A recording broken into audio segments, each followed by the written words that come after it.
heard Earl Nightingale say on a tape, if you had spent 1 hour a day, every day, on one subject for 5 years, you could become an expert on that subject.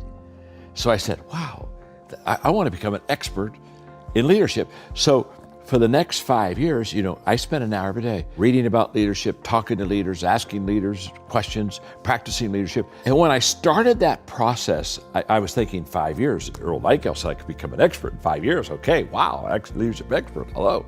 But something happened to me about halfway through that 5-year process.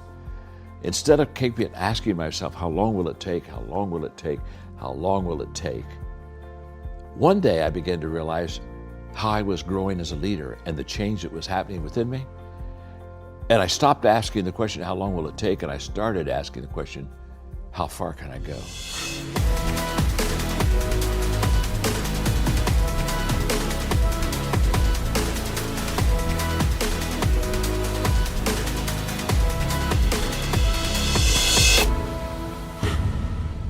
Hey everybody, welcome to Impact Theory. Today's guest is a multiple-time New York Times best-selling author who has written more than 100 books that have collectively sold more than an astonishing 31 million copies.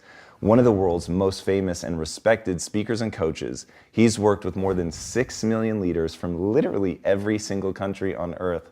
His works have been translated into 50 languages, and he's coached the presidents of nations and an untold number of business leaders, including many Fortune 500 executives. He's a recipient of the Horatio Alger Award and the Mother Teresa Prize for Global Peace and Leadership from the Luminary Leadership Network.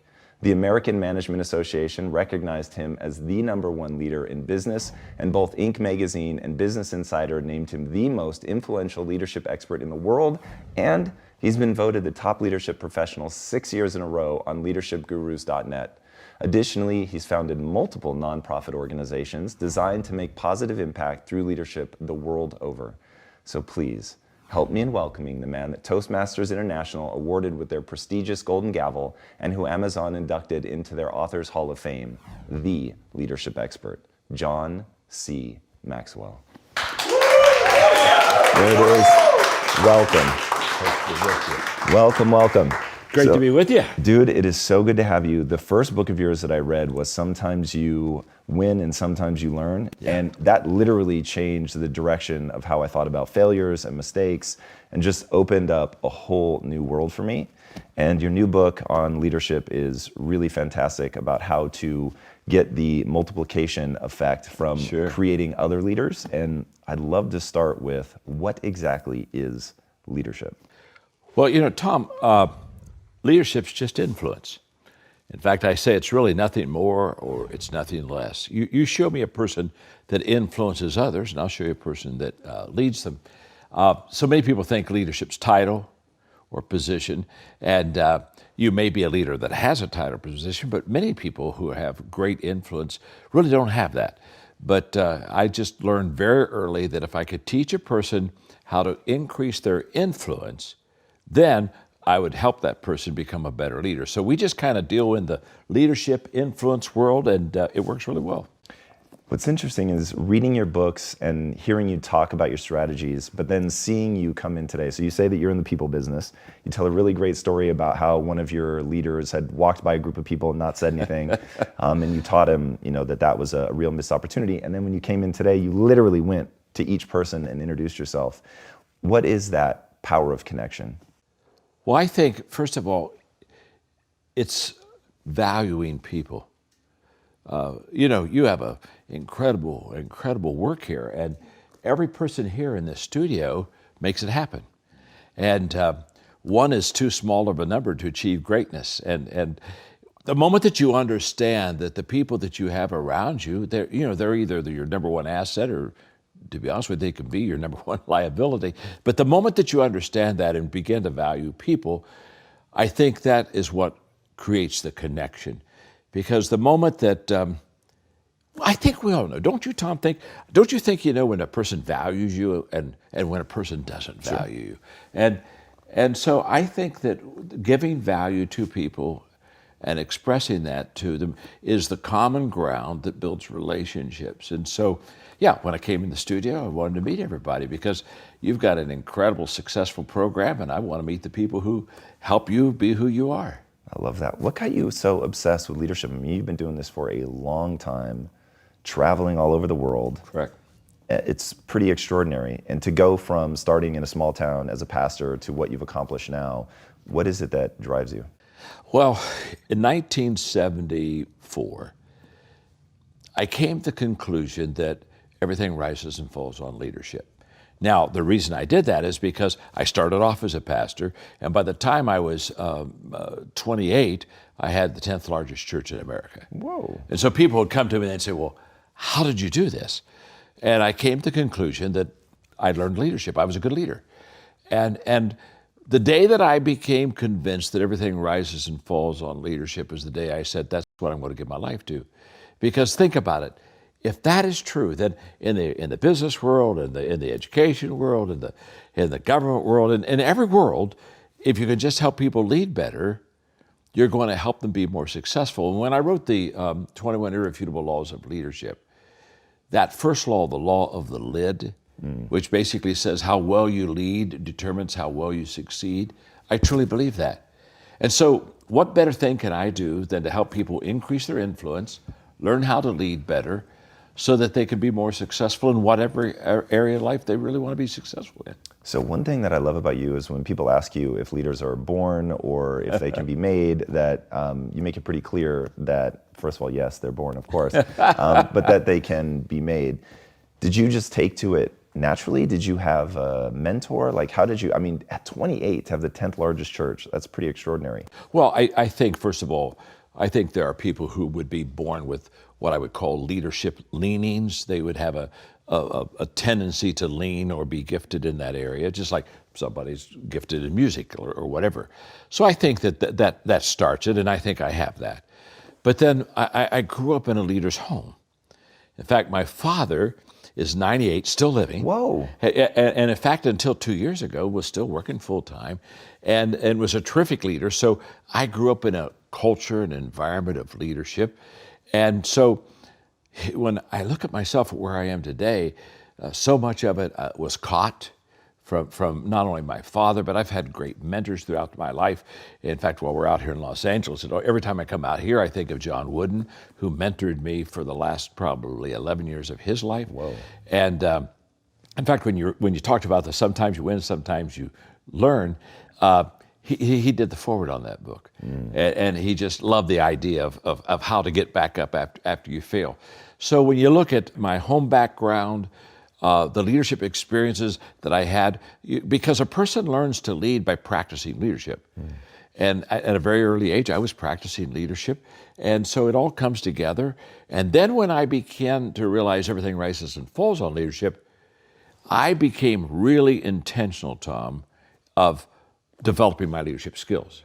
So I can remember, for example, I was probably, I don't know, maybe 26. I heard Earl Nightingale say on a tape that if you had spent 1 hour a day, every day, on one subject for 5 years, you could become an expert on that subject.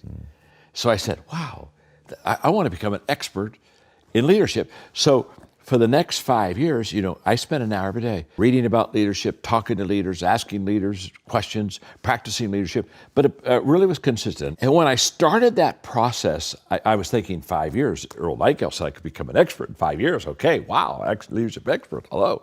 And so I kept, I was kind of like doing countdown, 5 years, 4 years, 3 years. I'm thinking I'm Cape Canaveral, okay. But something happened to me about halfway through that 5-year process. Instead of keeping asking myself, how long will it take, how long will it take, how long will it take, one day I began to realize how I was growing as a leader and the change that was happening within me. And I stopped asking the question, how long will it take? And I started asking the question, how far can I go? And everything changed that day. I realized that you can set goals and have 5-year goals, whatever, but I changed from a goal mindset to a growth mindset. And the fact that if I would be intentional in the areas of growth that would have the return and would fit who I was, then I could really be successful and help a lot of people. And that was a kind of a shift for me. And so when I wrote my first leadership book, I thought I would write one leadership book and I'd be done. I didn't think 100 books later. I had a lady the other day said, "You've written more books than I've ever read in my life." You know what I mean? But I didn't have any intention to write a lot of books. But growth allows you to continue to expand yourself and your world until there's just so much more that you know and so much more that you want to share. So my journey has been really one of understanding that if I every day intentionally grow, the question is just how far can I go? And I don't know that answer. I'm still growing. I'm still moving towards that finish line. No, I love that. So you talk a lot about how, I think you called it the 70-20-10 principle of how we learn. So the vast majority of what we learn by actually doing. And I love the way that you detail that in the book. So for somebody who wants to become a better leader, especially if they're in a company that doesn't necessarily foster that, how do they get that practice? How do they do those reps? Well, first of all, a lot of companies don't foster leadership. They don't have a leadership environment. They'll come and say, "I love your leadership principles, but I'm not a leader because I don't have the position." In fact, I wrote a book several years ago called The 360-Degree Leader, and I wrote it for that person that kind of is in the middle, how to influence or lead people above you, beside you, and kind of around you, that 360 idea, helping them understand that the key to leading people, even if you're not in a leadership environment, is again influence. So the question now comes down, then how do I influence people? And if I do influence people, how do I increase that influence? And my answer is very simple.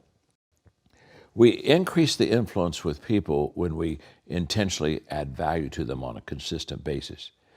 Because if you think about people in your life that have a high influence on your life, they've really added a lot of value to you. And so what I share, I do a little simple formula that kind of works, and that is every day, again, consistency compounds. So you put consistency with intentionality, and you've got a powerful combination. So every day, I basically do 5 things. Every day, first of all, I value people. It begins there. Because if I don't truly value people, I won't add value to them. You don't add value to people that you don't value. You don't add value to anything you don't value. So every day I value people. That's where it starts. But then every day I think of ways to add value to people. So I'll look at my calendar and I look at my agenda today and I realize I was going to be with you. And I think, well, okay, how can I add value to you? What can I do for impact theory that'll, just help? Because again, if you're constantly adding value to people, you're going to be of great value to people. So, okay, I value people, think of ways to add value to people, then I look for ways to add value to people. When I'm in the setting, I'm looking for, okay, what can I do? What can I say?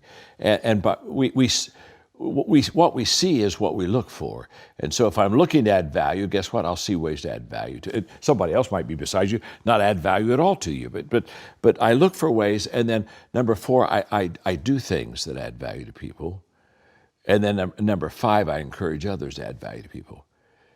And I've just lived that simple formula. I do that every day of my life. It's very simple. And I try to help other people do that, understanding that if they do that, wherever they are, leadership culture, not a leadership culture, doesn't really matter. They'll begin to influence and begin to lead people, and they'll begin to make a difference in people's lives. And I think that's essential. But I think you have to be intentional, and I think you have to be consistent. Consistency compounds. I'm 72. And I've been doing leadership for 50 years.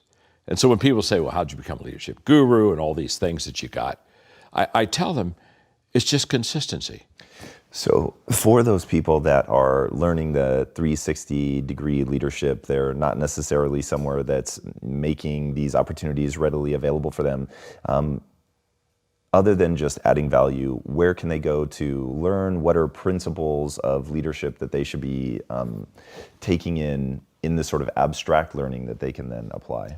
Well, I think that there are several things. First of all, in the beginning, I couldn't find anybody to mentor me in leadership. They didn't know who I was. And so books became my mentors. And then I did something that I just encourage everybody to do. I've done this for 40 years. Is I began to have what I call learning lunches.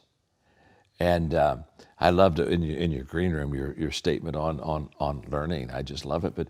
But I would go out. I would take somebody like you, Tom, out, and I'd buy the lunch. I didn't even eat. I just had questions, and I would ask you leadership questions, and I would. What are some of your go-to leadership questions? Well, the first question is I always look at somebody and I ask them, tell me about your greatest failure. And the reason I ask that is because I think that the character of a person comes out of their failures, not out of their success. And I think that the bedrock part of foundation of leadership is character, and you build on it. And so I want to know about, what tell me about a mess up in your life. And I've had so many of them. I mean, when people ask me that question, it's kind of like, which one do I pull out? But I really like to talk to people about their losses, because it just really tells me a lot about who the person really is. I'm not sure success does, but I know failure does. So I ask that. I ask one of the questions I ask them is, who do you know that I should know? And that's led me to meet some incredible people in my life that somebody else opened the door that I wouldn't have had. So I just find that in asking questions, in fact, I wrote a book one time, Good Leaders Ask Great Questions. I just find in asking questions, that's the way that I can grow and develop myself the best. And I tell leaders all the time that before you lead people, you got to find them. And I think this is a big miss in leadership. We just assume people are already on our page, and so we just start leading, and we've never found them. And so I think there's a finding, and then these. Give me a little more detail on that. So you're talking about finding what they want, what they like, what's important to them. Find out who they are. The expression, Tom, it's lonely at the top. Now, that's not a leadership expression, although people say it all the time in the context of leadership. In fact, I tell people all the time, if you're lonely at the top, it's not a leadership issue, it's just the fact you're dysfunctional. But if you think about it, if you're lonely at the top, no one's with you, no one's following you. I mean, that's a hiker, not a leader. And I think one of the things that leaders need to do, one of the first things is they need to get off the top. That's interesting. What do you mean by that? Well, I think that if I'm the leader, I don't ask you to come to where I am. I go to where you are. I get on your ground because people are more secure in the areas that they're comfortable. And so I always go to where they live and who they are, and begin a relationship with them and ask questions and get to know them. Just get to know them, because managers try to lead everybody the same, whereas leaders understand that you lead everyone differently. You lead them according to their temperament, according to their passion, according to their giftedness. I mean, there are about a dozen things that you lead them according that is unique to every individual. And so the only way I can lead you correctly, Tom, is to know you. So I know what you care about, and I know what you value. And the moment I do that, then I put all my leadership with you in context of who you are, not who I am. So finding people really means to intentionally value them and show that you value them by learning about them and getting to know them and doing. Then you lead them with their best interest in mind, which is a beautiful way to lead people. I want to go back to what you were talking about with character. Are there particular things that you believe every person should have to build a strong, or I'm not sure what the right word would be, meaningful character? I think character mainly is developed out of adversity. I know in my life, it's been in my failures that I've discovered myself. And it's been in my failures I've discovered things that I really probably do well, but it's also been in my failures things that I've discovered about myself that Is it just discovery though, or is it like, can you build your character? Oh, I think you build it off of it, but I think you have to discover first. I think awareness is always on the front end. You can't grow yourself if you don't know yourself. So I think awareness is huge. You have to be aware of yourself. Strengths, weaknesses, the whole deal. And once you're aware of yourself, then you have to take your giftedness and maximize your strengths, and then you have to make the right choices. But awareness is on the front end, and we don't hear a lot about awareness. How can you develop awareness? Well, first of all, I think you need other people's help. I hear people all the time say, well, I think I'm very self-aware, and I always get amused with that because we're not. We all have blind spots. I have blind spots. So if there's any self-awareness from me, it's because I've had somebody speak into my life. And one more thing on character, okay? I was having an interview with a major CEO of a large software company. And so I asked him, I said, talk to me about your failures like I do in my learning lunches. This was on an executive circle call where I was on the phone and other executives were listening in. So I said, talk to me about your failures. I said, what would you like to go in your life and do over? Get the do-over. So what's your top do-over? And he said something very interesting to me. He said, I've had failures and I've had a lot of mistakes, made some wrong decisions, but I don't think I want to do any of them over. And I said, you're kidding me. You mean if you could go back and correct a failure or mistake, you wouldn't want to go back and correct it? He said, no. He said, the lessons I learned out of my failures probably are a lot more valuable than if I'd have just made a successful decision and moved on. He said, who I am today is based upon not having do-overs and learning out of my adversity and difficulty and struggles and darkness. And I thought it was a fantastic answer. It really talked to me a lot. And I thought to myself, I think that's a perfect example of leaders building character out of their failure and out of their adversity. Going back to what you were saying about asking the right questions, part of just being a good leader is the questions that you ask. Talk to me about a U-turn leader. Oh, yes. I love what you say about how to really get something going in a new direction. Well, I think that if somebody said, John, what is the acid test of a great leader? I think it's a U-turn leader. And I use the word U-turn, Tom, in the fact that you take something that's going down. In other words, the ship's sinking. And so you grab hold of it and you slow that going south down. And finally, you kind of bottom it out. And so it's no longer losing. It's probably not gaining. It's just trying to hang on. And then as a leader, you begin to turn it and begin to bring it back up. I think that's the greatest indication that you know how to lead. In fact, I'm not sure anybody proves their leadership until they get something that's not doing well and they turn it around. What role does competency have in leadership? Like at some point, surely you actually have to be good as well. You can't just be sort of this facilitator. Yeah, it's kind of like a surgeon who just has great relationship skills, but but they're not competent as a surgery. I want to get the very best. I think competence and skill set is what's developed over years of practice and implementing and applying to your life. And again, I think those are things that you learn through experience. I think those are things that you learn through mentoring. And so when I look at my skill set as a leader today compared to when it started, it's been incredibly improved. But it would not have been improved if I wouldn't have practiced leadership. It would not have been improved if I wouldn't have learned from my leadership experiences.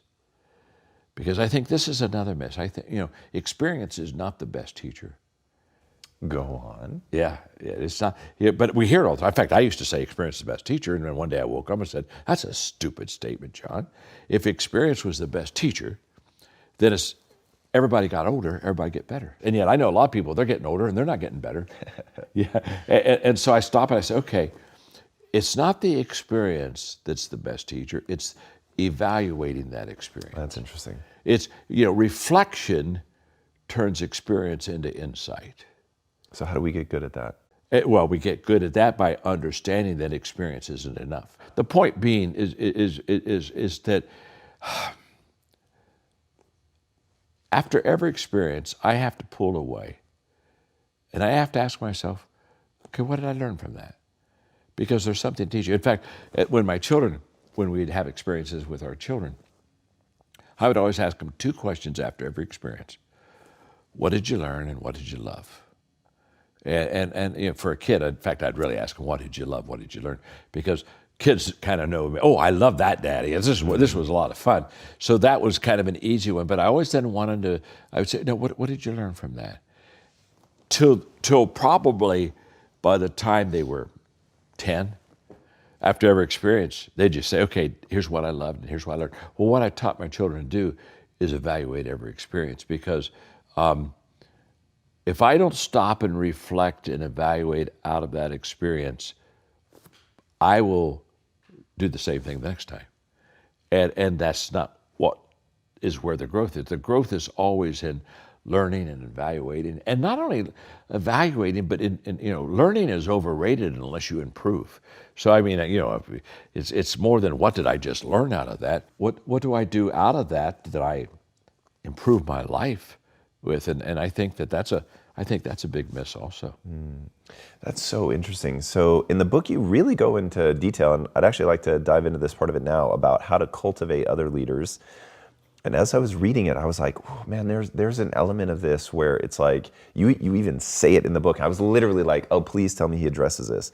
Where, okay, you have the leadership table, you're giving people the chance to be a leader, but some people don't get invited to the leadership table. Yeah. And so how do you deal with that? Like, how do you keep the organization functional? How do you say the hard things? If somebody has a blind spot, at a minimum, if they're not effective, you can't have them at the leadership table. Can't. So like, how do you manage that? Well, first of all, I think it's fair to say that everybody should have an invitation to the leadership table, because it's at the table where you learn about each other. So tell everybody what the leadership table is. Well, the leadership table, it's a phrase I use to let everybody sit down, and just like you come to a table to have a meal, or you go to a table to play a game, here you come to the table to sit with other leaders. And at that table, the discussion is going to be leadership. And they're going to be talking about decisions they're having to make. They're going to be asking questions about things that they need to do as a leader. And so you're in this leadership environment where, and you're going to participate, and you're going to be able to ask questions, and you're probably going to be given a project. Now that the table's done today, let's go out and do this.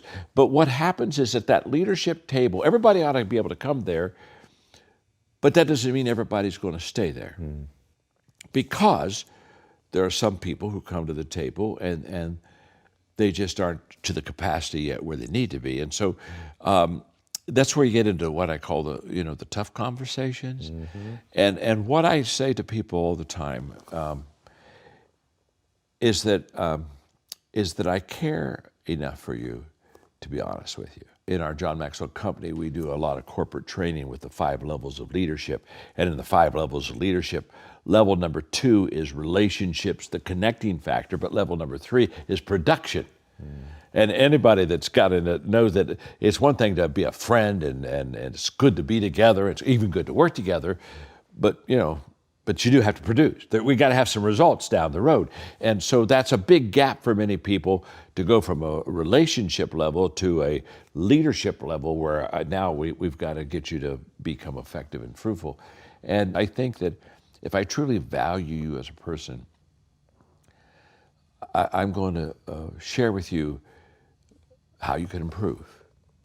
And it's one thing to say, I don't like what you're doing, but it's more important to say, there's some things you're going to have to do to improve there. And I think you ought to always give people a path to improvement.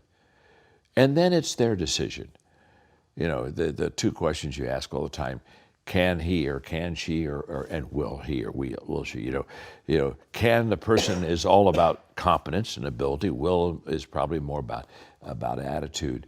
But what we've discovered is that it's very important to keep an authenticity and an honesty. And I think it's also very important for the leader to share their difficulties. And I was with Johnson & Johnson one time, speaking to about 100 presidents of companies.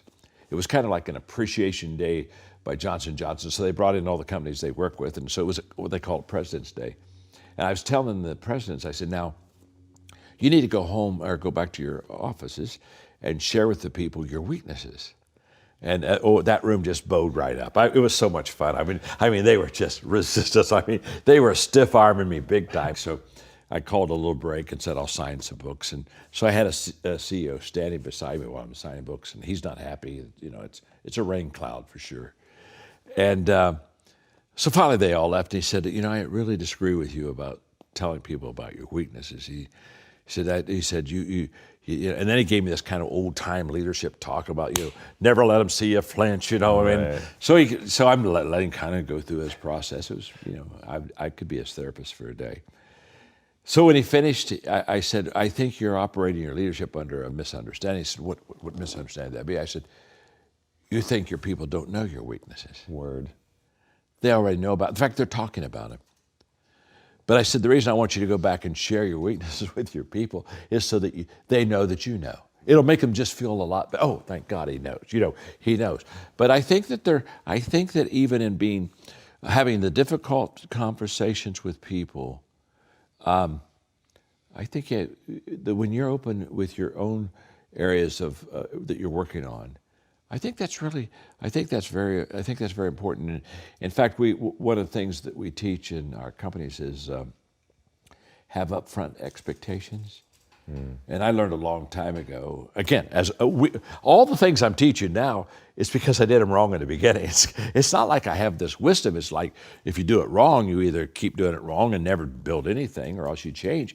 And when I started off, I was very relational, so I wouldn't have tough conversations with people. I thought, I'll friendship them through the process. Yes. And then I realized so we just teach our people to have upfront expectations, and basically we just sit down and say, Tom, I'm glad you're going to join the team. Now, we're going to have some tough conversations down the road. That's just going to happen. Today it's a kind of like a high five day, but we'll have days when we just have to sit down, look at each other, and deal with some issues. And I just think that if you tell people up on the front end, then when you have them, it's not so personal. I mean, it's personal, but at least they knew that it was coming. And I think leaders prepare their people for not only the good days and the touchdowns, but for the adversity also. No doubt about it. All right, let's get really specific. What are some of the keys to fostering the growth of leaders within your organization? First of all, I think that, Tom, 90% of leaders never develop leaders. I think they just have followers. And one of the reasons is a lot of leaders don't really want other leaders. Leaders are hard to lead. I mean, it's like herding cats, you know. I mean, they just don't naturally fall in line. So I think that, first of all, most people don't really develop leaders. But in developing leaders, you know, there are three things that are just absolutely essential. You know, in the book, The Leader's Greatest Return, I wrote The Leader's Greatest Return because I truly believe that the greatest return a leader ever gets is developing other leaders, because that's when you really begin to compound. And I think there are three essentials always in developing leaders. First of all is your own example. People do what people see. So if I'm going to develop leaders, I have to be a good leader. Maybe the greatest leadership words ever said was follow me. Just follow me. Watch me. Because what Stanford research says that 89% of what we know visually. And so I think, first of all, in developing leaders, you have to model it. The second thing I think in developing leaders is you have to be intentional. I think that you have to commit yourself to finding them, which I talk about in the book, letting them come to the leadership table, discerning what kind of capacity they have. And then I think you have to intentionally have a program of development for them. I think you have to have a process. I think of all the money we spend in companies in marketing and in advertising.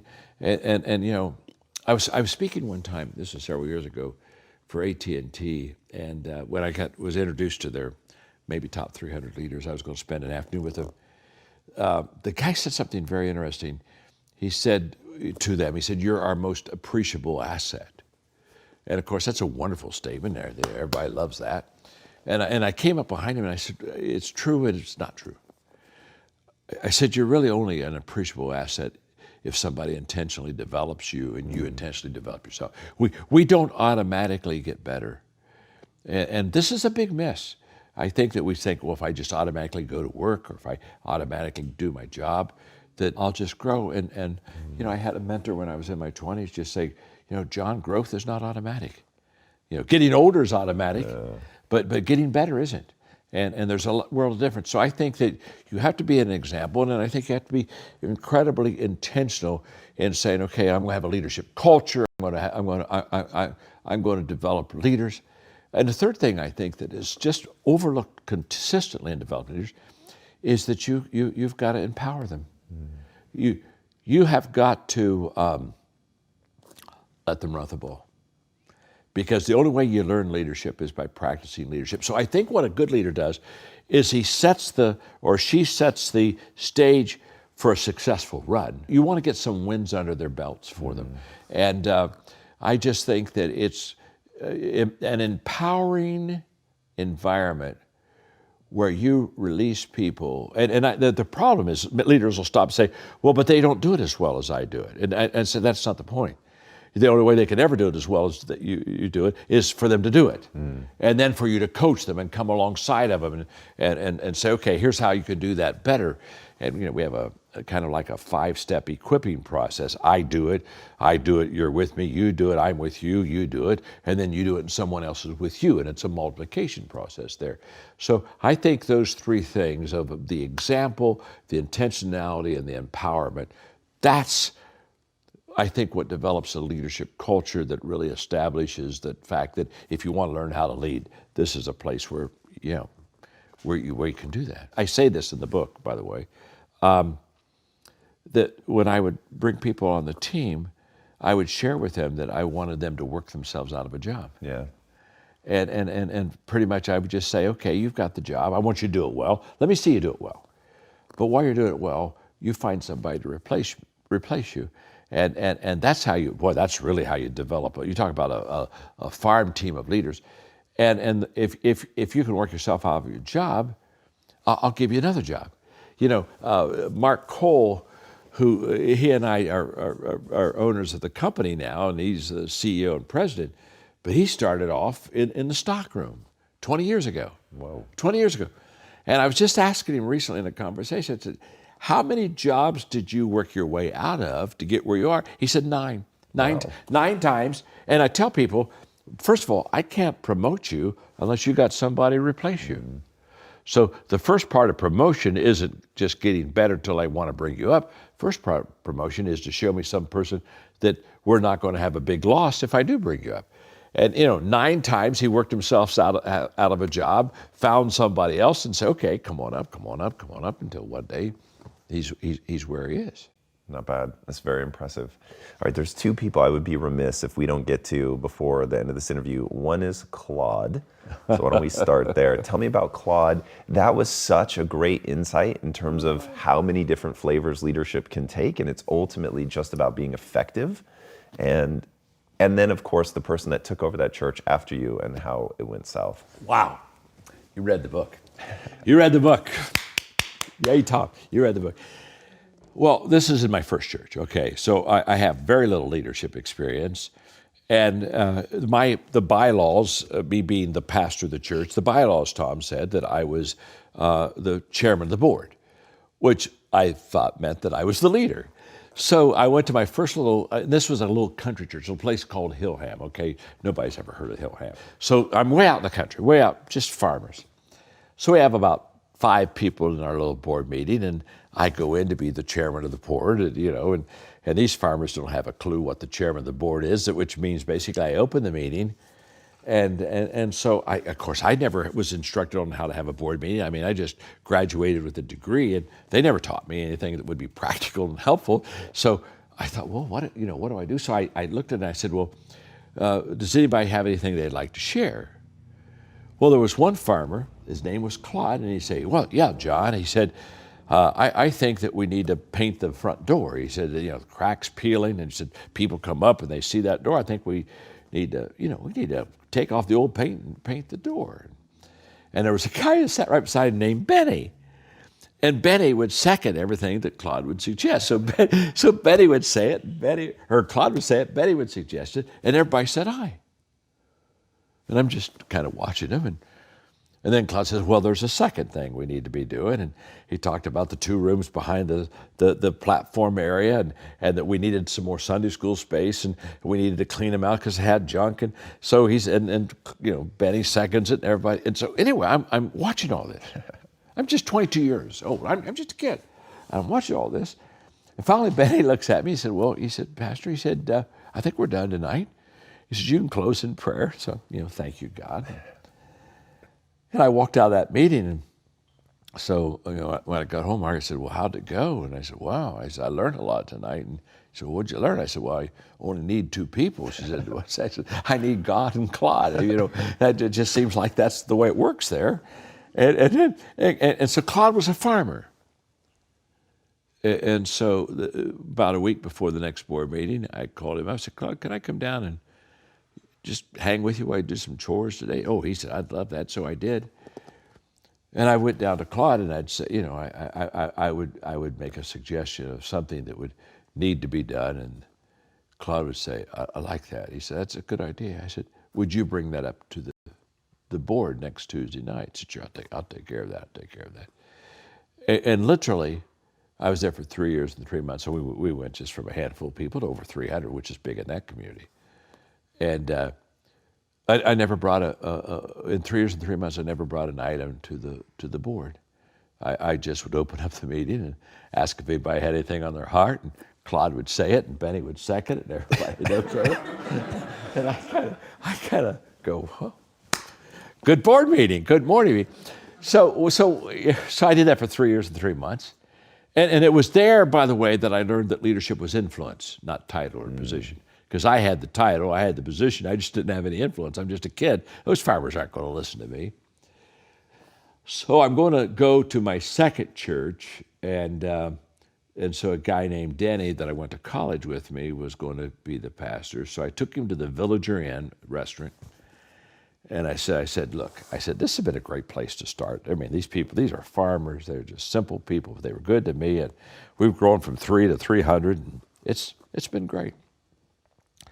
I said, it's not, you're going to have the church, not mine. But I said, I just want to give you one leadership thought.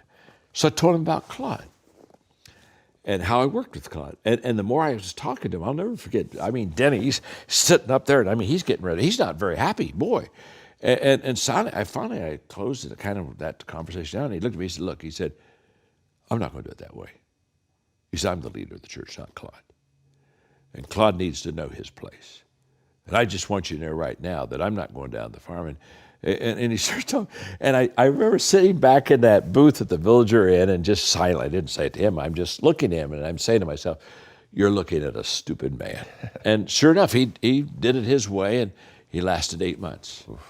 And sadly, the church went down some. But it's a classic leadership story of again, understanding who has the influence and influence the influencer. It does, you don't have to get all the credit.